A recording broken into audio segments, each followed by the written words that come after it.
Picture this. You walk into a sleek showroom in Guangzhou. A young receptionist smiles, makes eye contact, and greets you in perfect American English.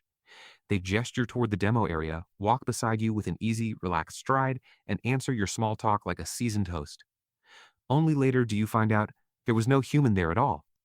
It was a robot wrapped in synthetic skin, and for the first time, your brain did not notice. This is XPENG Iron, the humanoid robot that made audiences at AI Day 2025 genuinely argue online about whether a human was hiding inside a suit. The uncanny valley, that creepy space where robots look almost human but not quite, just took a direct hit. Iron does not clank, it does not hiss with hydraulics, and it does not look like a science fiction prop.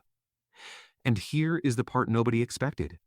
XPeng is not trying to build factory workers. They are trying to build colleagues. For years, robots like Boston Dynamics Atlas wore their machine identity proudly. Exposed metal, loud servos, and hydraulic hoses told you this is a tool, not a person. XPeng Iron flips that script. It is wrapped head to toe in flexible synthetic skin with customizable body types, hairstyles, and clothing. Stand next to it in a lobby, and it feels more like waiting beside a quiet coworker than beside a dishwasher on legs. In a moment, you will see why that design choice changes who gets hired next. Look closely at Iron's body, and you see why people got fooled. A biomimetic spine runs down its back, allowing it to bend, twist, and shrug along a central backbone just like you do. Its idle stance is not a stiff tripod. It looks like someone casually waiting in line. Up top, a curved 3D display where a face should be renders eyes, brows, and subtle mouth movements. It is not a dead plastic mask. It is an animated, expressive face tuned for eye contact in showrooms and malls. XBang does not even like the word robots. Executives talk about making people, artificial citizens designed to feel warm and intimate, not cold and metallic. Buyers can choose from athletic, stocky, tall, or small body types, then layer on hairstyles, hair colors, and full wardrobes.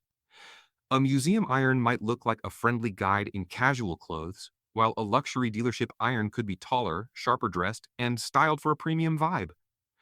You are not just ordering a product code, you are effectively casting a character. Under that skin, though, this is not a cosplay mannequin. Iron is XPeng's 8th generation robot platform and 3rd humanoid, aimed at mass production by the end of 2026. It packs up to 82 degrees of freedom across the body and 22 per hand, enough for natural gesturing and precise object handling. There is even a solid-state battery, rare in humanoids, keeping the frame lighter and more durable than rivals. But here is the twist. All of this hardware is built around the brain, not the other way around. At the core sit 3 in-house Turing AI chips, delivering car-grade compute similar to what XPeng uses in its self-driving vehicles. These chips run a full stack of models. Vision Language Transformer to fuse what Iron sees with what it hears, Vision Language Model for higher-level reasoning and dialogue, and Vision Language Action to turn decisions into smooth motion. In plain language, Iron can look at you, understand your question, decide what to say, and move its body in one continuous loop. No canned scripts, no obvious delays. Most Western humanoids chase factory and warehouse work. Think robots unloading trucks, stacking shelves, or doing night shifts in fenced-off areas. XPeng's chief executive, He Xiaopeng, flat out says humanoids are actually not great for that kind of repetitive industrial task. Instead, Iron is built for front-of-house roles, reception desks, museum lobbies, shopping malls. This is a strategic pattern break, because it means the first humanoid you meet will not be behind a loading dock. It will be behind a welcome desk.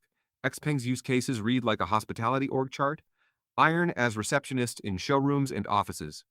Iron as tour guide in corporate campuses and museums.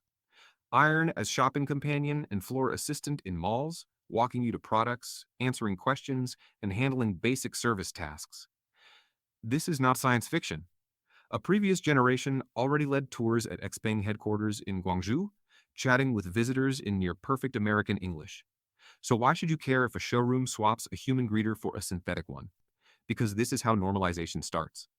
Once you are used to a robot scanning your ticket, walking you to the elevator, or answering your questions at a mall kiosk, the idea of a synthetic coworker in your own office stops feeling strange. The stakes are simple. The more human these robots look and move, the easier it becomes to replace human presence in everyday spaces without triggering alarm. And XPeng is not alone. Across China, a different flavor of humanoid revolution is heating up. Unitree's G1, branded as an embodied avatar, takes almost the opposite approach. Instead of selling autonomous robot citizens, Unitree sells a high-performance mechanical body for a human pilot. A person straps into a motion capture suit, and the G1 mirrors every limb, twist, and feint in real time. It looks less like a robot demo and more like remote possession. You may have seen the viral clips. A Unitree G1 in a gym, snapping into low stances, throwing high kicks, chaining complex martial arts forms with clean balance and hip rotation. In sparring demos, it parries and counters with unnerving precision. That is not pre-recorded animation, it is a human fighter's reflexes streamed through a machine body. Underneath, that requires low latency control, fast kinematics, and rock-solid stabilization. If the robot miscalculates for even a few milliseconds, the whole move collapses. Telepresence like this opens a very different set of jobs. Imagine a single expert beaming into hazardous environments, from collapsed buildings to offshore rigs, without leaving a control room, or a remote trainer running a fitness class through a G1 on site, demonstrating perfect form in a client's gym. Entertainment venues could host embodied performers, dancers, or stunt actors controlling fleets of robots for live shows. But here is the quiet part. For Unitree, all of this is also data collection. Unitree openly frames the G1 as a data acquisition platform. Every teleoperated kick, wipe, or reach streams joint angles, forces, and hand poses into their servers. That feed becomes ground truth for embodied learning. The robot replays those motions, then uses imitation learning and reinforcement learning to compress messy human behavior into policies it can run on its own. In newer demos, the strings are already slipping. You see G1 wiping counters, tying trash bags, and stocking fridges without the telltale lag of remote control.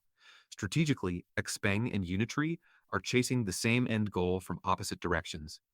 XPENG is betting on vertically integrated brains and synthetic skin, with milestones like solid-state batteries and mass production by 2026. Unitree is trying to bottle human dexterity by turning every chore into labeled data.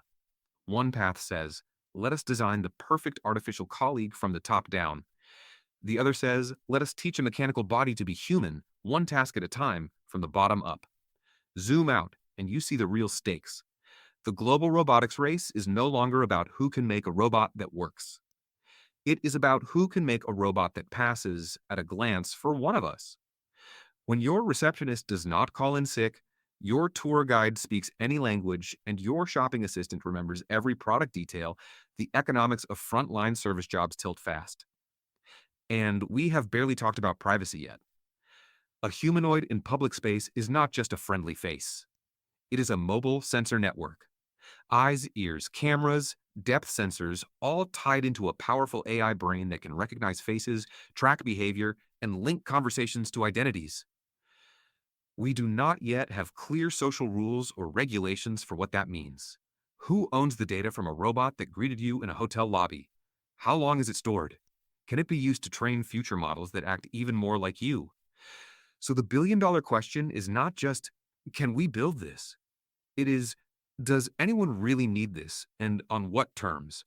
Some will argue that humanoid receptionists and avatars are overkill, that tablets and chatbots are enough. But companies are betting that human-like presence is the next competitive edge in customer experience. If your rival showroom has a tireless, perfectly trained synthetic host and yours does not, who wins that first impression? And then there is your job.